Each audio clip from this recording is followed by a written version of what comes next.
भारत को under 19 Asia cup की final में शिकस्त देने वाली पाकिस्तान नौजवान टीम को बड़े इनाम से नवाजने का फैसला किया गया है। फातर टीम के हर खिलाड़ी और ऑफिशियल्स को 50 लाख फीकस दिए जाएंगे। टीम कल वजीर आजम शहबाज शरीफ से भी मुलाकात करेगी। मजीद जानते हैं डॉट न्यूज़ के sports anchor person Abdul Gaffar से।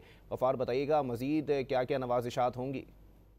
जी बिल्कुल। पहले तो ये कि पाकिस्तान टीम जिम्बाब्वे जानी थी आज, लेकिन पाकिस्तान टीम को स्पेशली रोका गया है। तो पाकिस्तान टीम आज जो है खुसूसी तैयारी से जो है वो तकरीबन रात 12:15 12:30 बजे जो है इस्लामाबाद पहुंचेगी और फिर कल इनकी वज़ीर-ए-आज़म से मुलाकात होगी। वज़ीर-ए-आज़म पाकिस्तान शहबाज शरीफ और फिर मोहसिन नकवी साहब भी मौजूद होंगे और पाकिस्तान टीम की हौसला अफजाई की जाएगी। हमें जरा बताते हैं कि पाकिस्तान क्रिकेट बोर्ड के चेयरमैन मोहसिन नकवी ने खिलाड़ियों को जो आज मिलकर सराहा। उन्होंने यहाँ पर खिलाड़ियों के लिए इनाम का भी ऐलान किया और तमाम खिलाड़ियों को फीकस 50 लाख रुपए जो है इनाम दिया जाएगा, जबकि दीगर जो और भी कंपनीज हैं या जो इदारे हैं उनकी जानिब से भी ऐलानात जो है वो जल्द मत पक्के हैं। जी बहुत शुक्रिया गफ्फार।